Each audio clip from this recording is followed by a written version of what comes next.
എനിക്ക് ഇപ്പോ ആനന്ദൻ എന്ന് പറഞ്ഞ ഈ ഗുരുവായൂരമ്പല നടയിൽ കണ്ടിട്ട് ആനന്ദനിൽ നജീബിലിന്റെ കുറച്ച് കാര്യങ്ങളുണ്ടല്ലോ എന്ന് പ്രേക്ഷകർക്ക് തോന്നിയാൽ അത് എന്റെ പേഴ്സണൽ ഫെയിലിയർ ആയിട്ടാണ് ഞാൻ കരുതുന്നത്. അങ്ങനെ ഉണ്ടാവാൻ പാടില്ലല്ലോ, അങ്ങനെ ഉണ്ടാകാതിരിക്കട്ടെ എന്ന് കരുതുന്നു. ബ്ലസ്സി സാർ ഒരു ഇന്റർവ്യൂല് മാതൃഭൂമിയുടെ ഒരു ലിറ്ററേച്ചർ ഫെസ്റ്റിവൽ പറഞ്ഞു, പൃഥ്വിരാജ് എന്ന് പറയുന്ന ആക്ടറുടെ കണ്ണുകളിൽ എപ്പോഴും ഒരു തിളക്കം ഉണ്ടാവും.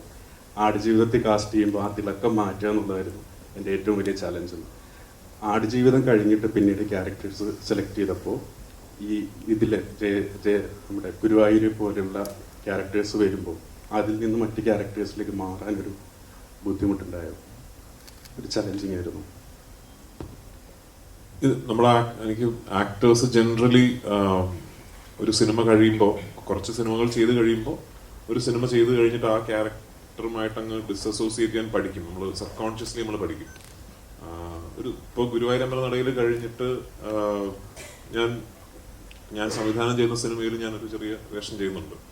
അപ്പോൾ എനിക്ക് ആനന്ദൻ ആ സമയത്തുള്ള കാര്യങ്ങളൊക്കെ എൻ്റെ മനസ്സിന് സബ് കോൺഷ്യസ്ലി ഒരു എഫേർട്ട് എടുക്കാതെ തന്നെ അത് പോകും.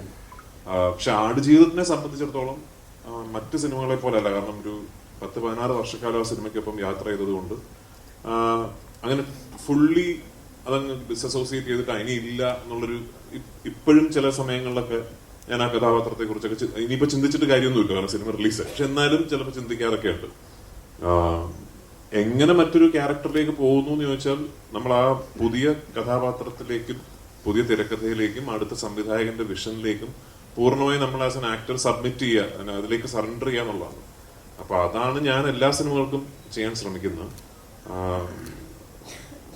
എനിക്ക് ഇപ്പോ ആനന്ദൻ എന്ന് പറഞ്ഞ ഈ ഗുരുവായൂരമ്പല നടയിൽ കണ്ടിട്ട് ആനന്ദനിൽ നജീബിലിന്റെ കുറച്ച് കാര്യങ്ങളുണ്ടല്ലോ എന്ന് പ്രേക്ഷകർക്ക് തോന്നിയാൽ അത് എന്റെ പേഴ്സണൽ ഫെയിലിയർ ആയിട്ടാണ് ഞാൻ കരുതുന്നത്. അങ്ങനെ ഉണ്ടാവാൻ പാടില്ലല്ലോ, അങ്ങനെ ഉണ്ടാകാതിരിക്കട്ടെ എന്ന് കരുതുന്നു.